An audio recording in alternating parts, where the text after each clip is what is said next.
అందరికీ నమస్తే, welcome to our channel. ప్రముఖ పారిశ్రామికవేత్త జయదేవ్ గారికి ఆంధ్రప్రదేశ్ క్షమాపణ చెప్పాలి అని చెప్పేసి నారా లోకేష్ గారు ఒక ట్వీట్ పెట్టారు. అసలు ఈ ట్వీట్ వెనుక తాత్పర్యం ఏంటి, అసలు ఏం జరిగింది, మరి ఈ అంశం పైన మనతో పాటు విశ్లేషించడానికి ఉన్నారు senior political analyst Adusumilli Srinivasarao గారు. సార్ నమస్తే అండి.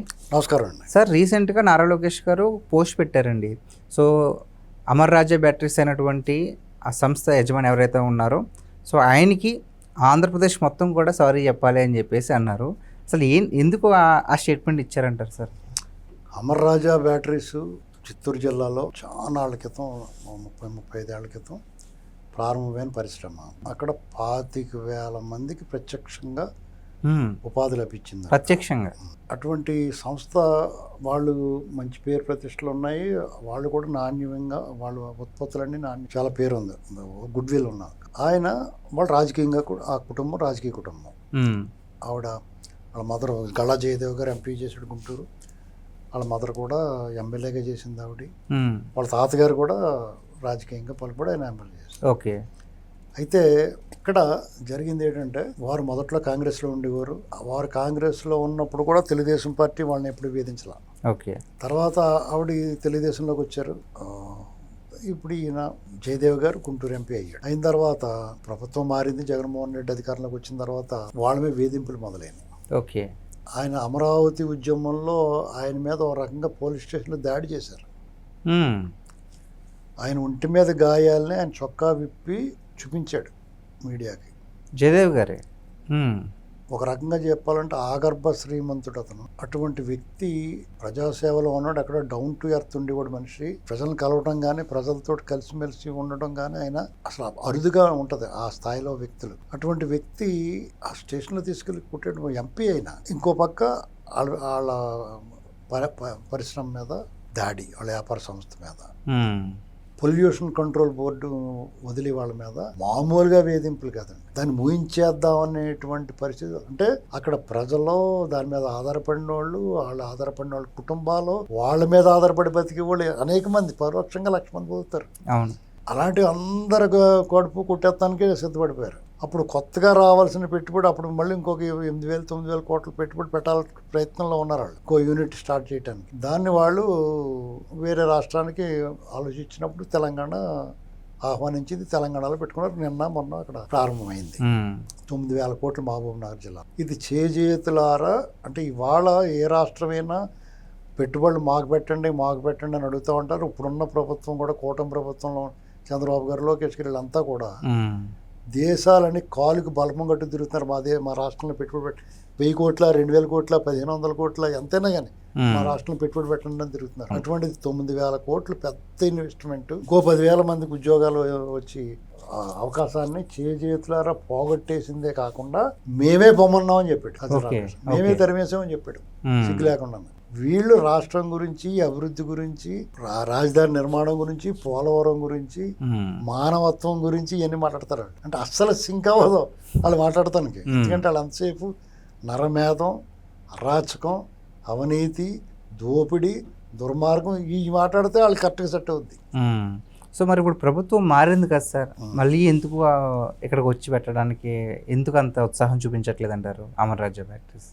ఒకసారి అనుభవం అయిన తర్వాత ఎందుకు వస్తాడు అంటే, ఆల్రెడీ కమిట్ అయిపోయి ఆల్రెడీ ఓపెన్ అయిపోయింది. నిన్న ఇది 3 ఏళ్ల క్రితం జరిగింది. మళ్ళీ ఎందుకు వస్తాడు? జగన్మోహన్ రెడ్డి ప్రతిపక్ష నేతగా ఉన్నాడేనో, లేకపోతే ఇది కాదు, వాళ్ళు ఇంకా వద్దనుకున్నాడు అంతే. ఇక్కడ వాళ్ళు అతనికి నిస్సహాయంగా ఉన్నారు. ఎవరైనా సరే, అప్పుడున్న ప్రతిపక్షమైనా ప్రజలైనా ఈ అరాచకం, నిరంకుశం, నియంతృత్వం ముందు ఏమీ చేయలేపారు జనం. జగన్మోహన్ రెడ్డి యథేచ్ఛగా సాగించాడు, తన అరాచక ప్రభుత్వాన్ని నడిపించుకున్నాడు. ప్రజలందరూ తిరగబడి ఆ అవకాశం వచ్చేదాకా 5 ఏళ్లు వేచి ఉన్నారు. 5 ఏళ్ల తర్వాత అవకాశం వచ్చిన తర్వాత ఎల్లగొట్టారు తప్ప ఈ లోపల అతను ఏం పెగ్గలిగారు? ఎవడేం పెక్కలేపాడు. అతను కూడా కనీసం ఏదైనా లోకల్ బాడీ ఎలక్షన్స్ కూడా సక్రమంగా జరిపించుంటే జనాల్లో ఉన్న వ్యతిరేకత తెలిసేది. అవును. ఆ బుద్ధిమాంద్యం ఉండడం వల్ల అతను అది కూడా చేసుకోలేకపోయాడు. అది ఏకపక్షంగా బుల్డోజ్ చేసి అతను ఏకగ్రీవాలు చేసుకున్నాడు. దానివల్ల అతను చాలా నష్టం జరిగింది. ఆఖరికి ఎమ్మెల్సీ ఎలక్షన్ జరిగింది. గ్రాడ్యుయేట్స్. అందులో జనం చెప్పారు మూడుకి మూడు ఓడిచ్చారు అతను. అప్పుడన్నా అతనిలో జ్ఞానం రాలా, అప్పటికే టైం దగ్గరికి వచ్చిందా కొన్ని సంవత్సరంలో పడిపోయింది. అంటే మీకు పోయేకాలం వచ్చినప్పుడు సిరిదా వచ్చును సలలితముగా నారికేళ సలిలము భంగిన్ సిరిదా పోయిన పోవును కరిమింగిన వెలగపండు చందమును అంటారు. అంటే సంపద గాని అధికారం గాని లక్ష్మి గాని మనం తనంతట తానే వస్తుంది. ఎలా వస్తుంది?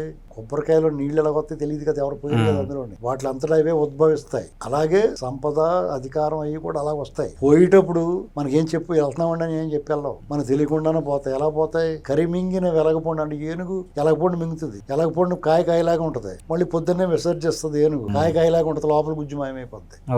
అలాగే ఇతను అధికారవంతం అయిపోయింది, రేపో మాపో సంపద కూడా వెళ్ళిపోద్ది. ఎందుకంటే హ్యాండ్ ఓవర్ చేసుకుంటారు, లేదా ఈ కేసులు దీనికి తప్పించుకోవడానికి వచ్చి పెట్టాలా. కాబట్టి అతని దగ్గర నేను ఎలాగొచ్చానో అలాగుండి బ్రహ్మానందాన్ని నేను ఎక్కడి నుంచి ప్రారంభమయ్యానో అక్కడే ఉండాలంటాడు కదా పవన్ కళ్యాణ్. కాగు తీసేలాగే వేస్తాడు. అదే జరుగుద్ది. ఎలా తప్పించుకుంటాడో కర్మండి. అతను చేసింది ఇప్పుడు అతను స్థాయికి, అతను ఉన్న జ్ఞానానికి మించిన సంపద అధికారం వచ్చేసింది. అతను ఉన్న తెలివితేటలు మించిన సంపాదన అది. అతనున్న స్థాయికి మించిన అధికారం వచ్చింది, అర్హత మించిన అధికారం, ప్రజల్లో ఆదరణ వచ్చింది. దాన్ని సద్వినియోగం చేసుకోలేకపోయాడు. మనకి దాన్ని ఏం చేస్తాం? చేతుల అతను ఏది కూడా నీలో అర్హత లేకుండా అందలం ఎక్కితే అలాగ ఉంటుంది. సో మరి నారా లోకేష్ గారు ఇప్పుడు స్టేట్మెంట్ ఇచ్చారు కదండి, ఆంధ్రప్రదేశ్ డెఫినెట్గా క్షమాపణ చెప్పాలి. మరి ఆయన ఎందుకు చెప్పాడు క్షమాపణ చెప్పాలని? ఎందుకంటే దాన్ని నిలువరించలేకపోయాం, నీ వైపు నిలబడలేకపోయాం. మనం వాళ్ళు అడ్డంగా పడుకుని ఆఫ్ చేయాలా. జగన్మోహన్ రెడ్డికి వ్యతిరేకంగా ఎన్నికల్లో తీర్పు చెప్పడం కాదు, వాళ్ళే ఉద్యమించాలా.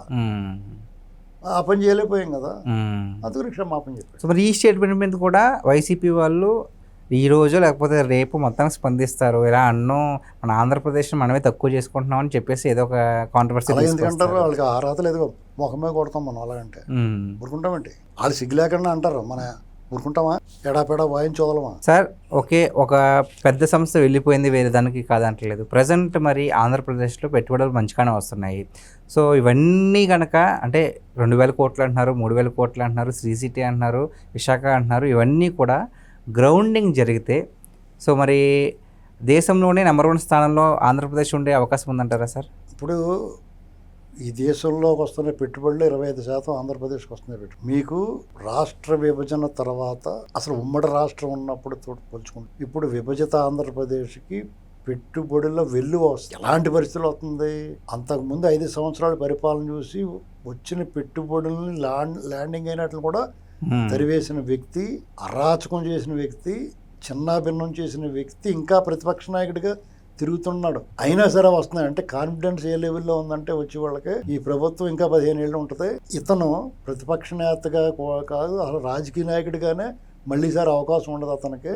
ఆ 11 సీట్లు కూడా రావని వాళ్ళకు సర్వే ఉంది. జనాల అభిప్రాయాన్ని మూడ్ ఆఫ్ ది నేషన్ అన్నట్టుగా మూడ్ ఆఫ్ ది స్టేట్ లో జగన్మోహన్ రెడ్డి ఇప్పుడు ఆచూకీ లేకుండా పోయాడు మొన్న 11 సీట్లు. మళ్ళీ సార్ ఆనవాలు కూడా ఉండదు అనేటువంటి సర్వే ఉంది. ఎందుకంటే అతనిలో ఆ ఓటమి తాలూకు ఎందుకు ఓడిపోయాం మనం అనేటువంటి సమీక్ష కానీ, పరివర్తన కానీ, పశ్చాత్తాపం కానీ లేదనేటువంటిది స్పష్టంగా తెలుస్తుంది. ఈ 2 ఏళ్లలో కూడా అతను ఏ మార్పు లేదు. 24 వరకు ఎలాగున్నాడు అలాగే ఉన్నాడు, అలాగే మాట్లాడుతున్నాడు. అడ్డగోలుగా మాట్లాడుతున్నాడు, ఇంకా దారుణంగా మాట్లాడుతున్నాడు. ఇంకా రాకుండా ఇంకా 3 ఏళ్ళ అధికారంలోకి రావడానికి 3 ఏళ్ల దూరం ఉన్నా సరే ఇవాళ నుంచే రప్ప మాటలు మాట్లాడుతున్నారు. అడ్డగోలుగా ఎవరిస్తున్నాడు అది చూసిన తర్వాత జనం ఏ రకంగా అతనికి మార్పు వచ్చిందని చెప్పేసి మళ్ళీ ఓట్లు వేస్తారు. లాజిక్ ఆలోచించాలి కదా.